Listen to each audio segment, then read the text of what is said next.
দেশের যত উন্নয়ন হোক, এসব মানুষের জীবন মান যদি উন্নয়ন না হয়, দেশের অবকাঠামোগত উন্নয়ন হয়ে আসলে কোনো লাভ আছে বলে আমার মনে হয় না।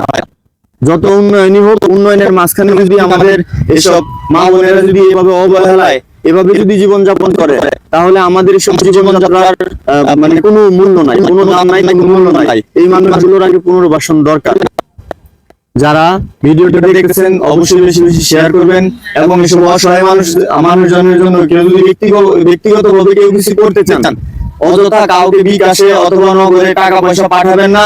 আপনারা অবশ্যই এটা কোন জায়গায়, টঙ্গী স্টেশন, এই যে হ্যাঁ টঙ্গী জংশনে এই যে খালা আছে, যদি কারো যদি ওনার জন্য কোনো সাহায্য করতে চান, আপনারা অবশ্যই একটু কষ্ট করে সশরীরে এসে দেখেন, দেখে যদি পারেন ওনাদের জন্য কিছু করেন। হ্যাঁ, বেলতলি মাজারের সামনে। তো ক্যামেরার সামনে আনেন।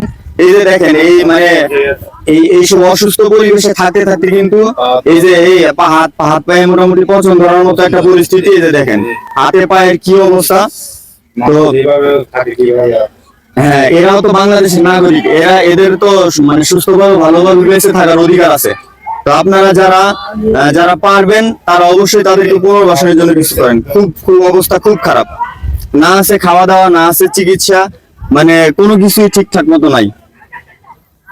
তো আপনারা যারা এই ভিডিওটা ফেসবুক এবং ইউটিউব থেকে যারা দেখতেছেন, তারা অবশ্যই ভিডিওটা বেশি বেশি শেয়ার করবেন। আসসালামু আলাইকুম খালা। ওয়ালাইকুম আসসালাম রাহমাতুল্লাহি ওয়া বারাকাতুহু। কেমন আছেন আপনি? এই ভালো না বাজান। আপনার নাম কি খালা?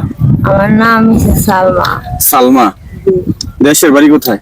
দেশের বাড়ি ঢাকা বিক্রমপুর। ঢাকা বিক্রমপুর? ঢাকা বিক্রমপুরতে আপনি এখানে কে? আমি এই জায়গায় থাকি, জন্মের পরে থেকে এই জায়গায় থাকি। জন্মের পর থেকে মানে? হ্যাঁ। এই যে এটার উপরে বসে রয়েছেন, আপনি সকাল থেকে কিছু খাওয়া দাওয়া করছেন? সকাল থেকে আসছিল লগে আর কয়েক টাকা 10 টাকা দামের একটু রুটি খাইছি, আর এক কাপ চা খাইছি, আর 12 টাকা দিয়ে 2টা সিগারেট নিয়েছি। একটা সিগারেট খাইছি, একটা সিগারেট আমার সাথে আছে। সিগারেট খান আপনি? মিথ্যা কথা বাপ, মিথ্যা কথা বল মুখে খাই, সিগারেট খাই, সিদ্ধি খাই। সিগারেট খান, সিদ্ধি খান? হ্যাঁ। আবার সময়তে মিথ্যা কথা কয়ে লাভ আছে, যেটা লাগাই অনেক যান চলে না দেখে সে পারি না বাজান। অনেক যান বাঁচাইতে যায়, মনে করেন যে ওই আধা মাল যদি কিনা আনি 2 দিনে 3 দিনও লাগাই, 2 দাগ 1 দাগ 1.5 দাগ করে লাগায় অনেক যানটাকে বাঁচায় রাখতেছি। এখন কি জীবন বাঁচানোর লেগে তো আগে খাবার দাবার, ভাত, ভাত আগে দরকার। জানে যখন কুলায় আইটা যাইতে পারি, যায় বাসা বাড়িতে তো দুগা চাই আইনা খাই বাবা। তো বিড়ি সিগারেট এসব গাঁজা টাজা এগুলা না খাওয়া ভালো না? না খাওয়া ভালো। অনেক যদি আল্লাহ আমার একটা ঘর দুয়ার যদি দিলে মিলাইতো, তাহলে ঘরে দুয়ারে থাকি আমি। ঠিক আছে, আপনার কি সংসার ছিল না? আপনি বিয়ে হয় নাই? বিয়ে হয়েছিল না? হ্যাঁ, 2টা ছেলে মারা গেছে। 2টা ছেলে মারা গেছে? ছেলে কি হওয়ার পরেই মারা গেছে নাকি না বড় হয়েছিল পরে মারা গেছে? প্রথমটা 3 বছরের ওর বাপে আর ওর জেলায় মিলা পুকুরে ফালায় মাইরে ফেলাইছে। ওর বাপে মানে আপনার স্বামী আর হলো আপনার? আমার 2টা বিয়ে হয়েছে। আপনার 2টা বিয়ে হয়েছে? হ্যাঁ, পরে হাজবেন্ডরা একটু আগের হাজবেন্ডের চেয়ে বেশি ভালো ছিল। আগের হাজবেন্ডের চেয়ে বেশি ভালো ছিল, কিন্তু আপনার ছেলেরে মারলো কে? প্রথম ছেলেরা এই তো প্রথম হাজবেন্ডের ঘরে ছিল। মানে প্রথম ছেলেটা প্রথম হাজবেন্ডের ঘরে একটা ছেলে আছে, আর এরপরের হাজবেন্ডের ঘরে আরেকটা ছেলে? হ্যাঁ, ওই ছেলেটাও মারা গেছে। ওটা কি এমনি মারা গেছে, কোনো অসুখ বিসুখে মারা গেছে নাকি কেউ মেরে ফেলাইছে? ভালোই ছিল, কিন্তু পরে হঠাৎ করে দেখি যে 10-15 দিন পরে আমার ছেলে কোনো কথা বলে না, কিছু না। কি আমার ছেলে শুধু চোখ বুঝে থাকে। ওটা থাকতেন কি আপনি তখন? আপনি ছেলের সন্তান নিয়ে থাকতেন কি রেল স্টেশনেই থাকতেন নাকি না বাসা বাড়ি ছিল? থাকতাম না, আমার দ্বিতীয় ছেলে হয়েছে এই রে ফেনী। ফেনী মানে আপনার স্বামীর বাড়ি ফেনী ছিল? না, ওখানে আমি এমনিতেই মনে করেন যে বাসা বাড়ি নাই, এমনি রাস্তাঘাটে ঘুরতাম গাড়তাম। এক পাগলের সাথে গেছিলাম বান্দা শরীফ। বান্দা শরীফ যায় ফটিকছড়ি ছিলাম 1-1.5 বছর। ওখান থেকে আসার টাইমে পরে ফেনীতে কতদিন কষ্ট করছি। পরে এক বাড়িতেও ছিলাম 2 মাসের মতো, 2-3 মাস ভাড়া। পরে ওই বাসায় ছেলে হয়েছে। পরে একটা মহিলা ডাইকে নিয়ে এসে বাড়ি উনি আনছে পরে যে নাড়া বাঁধে নাই, পরে আমার ছেলের নাড়া আমি বাঁধছি। ও মানে নার বান্ধে নাই, এমনিতে পরে মারা গেছে আর কি বাচ্চা? না, মারা যায় নাই। ভালো সুস্থ পরে ছিল। নাড়া আমি বাঁধছি, কাটছি, আচ্ছা, আচ্ছা, আচ্ছা। পরিষ্কার টরিষ্কার কইরা পরে এই ছেলে মারা গেছে। মনে করেন যে 3 মাসের ছেলে মারা গেছে। 3 মাসের ছেলে মারা গেছে। ছেলে মারা যাওয়ার পরে আপনার স্বামী কই? আপনার সেই হাজবেন্ড এখন কই? আমার হাজবেন্ড এই যে দ্বিতীয় যেটা ওইটা মারা গেছে প্রায় বছর খানিক হয়ে গেছে। ও বছর খানেক। আর বছর খানিক হইব না, আরো কম হইব। আমার ওই হাজবেন্ডটা থাকার 2 মাস আগে থেকেই আমি মিস হই না। ও আচ্ছা আচ্ছা আচ্ছা। এখন কি রেল স্টেশনে থাকেন? হ্যাঁ, এই যে প্ল্যাটফর্মের এই কোনায় থাকি। আপনার বাবা মা বা আত্মীয় স্বজন কেউ নাই?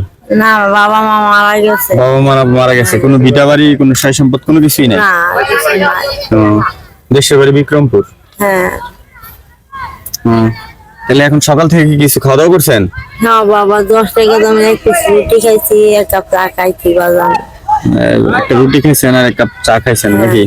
এই তো এখন কি রেল স্টেশনে এইভাবেই থাকেন, মানে এভাবেই চা চিন্তা খান আর এভাবেই পড়ে থাকেন? হ্যাঁ বাবা, হ্যাঁ? কাপড় চাপড় যদি চাই না তুই না থাকে না। এই যে তুই মনে করেন যে ঘুরে যদি ফিরা বই না কাপড় দিকে বোতল থুইয়া যেমন বইছি না বাবা। হ্যাঁ হ্যাঁ হ্যাঁ। হ্যাঁ, এই যে বয়ে রয়েছে বোতল ঠাস করে কেমন জানি না যায় না। মানে কেউ অন্য কেউ এসে নিয়ে যায়? না, জায়গাতে ঠাস করে না যায়, কেরা যে নেয় কেমনে নেয় আমি নিজেও বলতে পারি কি না। ভূত পেরেতে নেয় নাকি? এরকম হয়তো লাগে। আপনার কি মনে হয় ভূত পেরেতে নেয়? ভূত পেরেতে কি আর নেয়? মানুষের ছাড়া কি আর ভূত পেরেতে নেয়? আপনার এই হাতে পায়ে এগুলা কি? এগুলা কি হয়েছে কইতে পারি না। যে কালকে রাতে একটু রাজু ভাই একটু কাছে আনেন। ভালো মানুষ এটা ছিল না, ঠিক আছে? না না, এগুলা তো একদিন 2 দিন হয় না, এগুলো অনেকদিন, মানে অনেকদিন আগের পুরাতন। ভালো মানুষ হইয়া থাকি লাগে কি সাফল দিয়া গজাল পুইরা যেমন যাইতে ধরে সুইদা পাড়া সাফল দা পাড়া কোদাল দা কোবা। আচ্ছা দেখেন, আপনারা সবাই দেখেন ওনার মানে হাতে পায়ের কি অবস্থা। এই যে রাস্তাঘাটে পইরা থাকে, আসলে গোসল টোসল তো মনে হয় করেন না? বাবা কয়েকদিন ধরে গোসল করতে পারি না। গোসল টোসল ঠিক মতো করেন না। আর এই যে চুলকানি হয়েছে মনে হয়, এই যে ময়লা ইতে থাকতে থাকতে আপনি এই চুলকানি তো আরো বাড়বো। আপনি না পারতেছেন খাইতে বাঁচতে কোনো কিছু করতে, বাবা আবার এই নেশা পানীয় খান, এগুলো করেন না। হ্যাঁ না না না, এখন ছাইরেন না। আপনার কাছে অনুরোধ, মনে করেন আমরা তো আপনার ছেলে মতো, আপনি এই নেশা পানি করেন না, এই যে বিড়ি সিগারেট বা গাঁজা টাজা এগুলো খায়েন না। হ্যাঁ, এগুলা খায়েন না। আমরা দোয়া করি এবং দোয়া করবো ইনশাআল্লাহ। তো বন্ধুরা, আপনারা যারা দূর দূরান্ত থেকে, দেশ এবং দেশের বাইরে থেকে যারা এই ভিডিওটি দেখছেন, তারা আসলে আমরা আসলে ছোট মানুষ, আমাদের ওইরকম কোনো সাধ্য সামর্থ্য নাই যে ওনারে পুনর্বাসন করার মতো।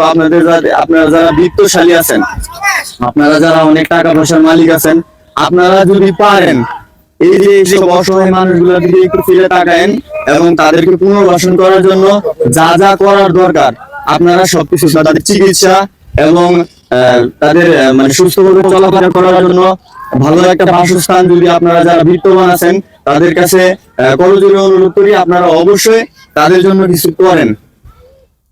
এভাবে আসলে আমি জানি না, বাংলাদেশের সরকারও এই ধরনের অনেক প্রকল্প হাতে নিছে, কিন্তু তাদেরকে পুনর্বাসনের জন্য কারা এইগুলা নিয়ে কাজ করে আমাদের সঠিক জানা নাই। যদি আমরা প্রশাসনের দৃষ্টি আকর্ষণ করতেছি, রেল স্টেশন বা আমাদের বাস স্টেশন অনেক এরকম অসহায় মানুষজন দেখা যায়। তারা দেখেন আপাতত ক্যামেরার সামনে আনেন, এই যে দেখেন এই মানে এইসব অসুস্থ পরিবেশে থাকতে থাকতে কিন্তু এই যে এই হাত পায়ে মোটামুটি পচন ধরার মতো একটা পরিস্থিতি। এই যে দেখেন হাতে পায়ের কি অবস্থা। তো হ্যাঁ, এরাও তো বাংলাদেশের নাগরিক, এদের তো মানে সুস্থভাবে ভালোভাবে বেঁচে থাকার অধিকার আছে। তো আপনারা যারা পারবেন তারা অবশ্যই তাদেরকে পুনর্বাসনের জন্য কিছু করেন। খুব অবস্থা খুব খারাপ, না আছে খাওয়া দাওয়া, না আছে চিকিৎসা, মানে কোনো কিছুই ঠিকঠাক মতো নাই। তো আপনারা যারা এই ভিডিওটা ফেসবুক এবং ইউটিউব থেকে যারা দেখতেছেন, তারা অবশ্যই ভিডিওটা বেশি বেশি শেয়ার করবেন এবং হ্যাঁ, এবং যারা আমাদের প্রশাসন এবং সরকার যারা দায়িত্বশীল পদে আছে তারা যেন দেখেন এবং তাদের জন্য যেন আমাদের পক্ষ থেকে অনুরোধ থাকবে, তাদের জন্য আপনারা যেন কিছু করেন। আমরা আসলে আমাদের কিছু করার নাই, আমরা কিছু করতে পারবো না, আমরা ছোটখাটো মানুষ। আমরা এই জিনিসগুলো তুলে ধরতেছি, আপনারা আপনারা যারা অনেকেই হয়তো বা জানেন না, দেখেন না, আপনাদের দৃষ্টি আকর্ষণ করতেছি, আপনারা যদি দেখে থাকেন অবশ্যই তাদের জন্য কিছু করেন। এই মানুষগুলোর বাংলাদেশের নাগরিক হিসেবে তাদের অবশ্যই সুস্থভাবে বেঁচে থাকার অধিকার আছে, তাদের অধিকার আছে এবং রাষ্ট্রের কাছে তাদের অনেক কিছু পাওয়ার আছে। আমরা যারা সুস্থ মানুষ, সুস্থভাবে বেঁচে আছি, তাদের কাছেও তাদের অনেক হক আছে। তাদের জন্য আপনারা কিছু করেন, তাদের পুনর্বাসনের জন্য সরকারি যেসব সংস্থা কাজ করে, অবশ্যই আপনাদের দৃষ্টি আকর্ষণ করছি, আপনারা অবশ্যই তাদের জন্য কিছু করেন, তাদেরকে পুনর্বাসনের ব্যবস্থা করেন। তা না হলে দেশে যতই উন্নয়ন হোক, দেশের যত উন্নয়ন হোক, এসব মানুষের জীবন মান যদি উন্নয়ন না হয়, দেশের অবকাঠামোগত উন্নয়ন হয়ে আসলে কোনো লাভ আছে বলে আমার মনে হয় না। যত উন্নয়নই হোক, উন্নয়নের মাঝখানে যদি আমাদের এসব মা বোনেরা যদি এভাবে অবহেলায় এভাবে যদি জীবনযাপন করে, তাহলে আমাদের এসব জীবনযাত্রার মানে কোনো মূল্য নাই, কোনো দাম নাই, কোনো মূল্য নাই। এই মানুষগুলোর আগে পুনর্বাসন দরকার। যারা ভিডিওটা দেখতেছেন অবশ্যই বেশি বেশি শেয়ার করবেন এবং এসব অসহায় মানুষজনের জন্য কেউ যদি ব্যক্তিগতভাবে কেউ কিছু করতে চান, অযথা কাউকে বিকাশে অথবা নগদে টাকা পয়সা পাঠাবেন না।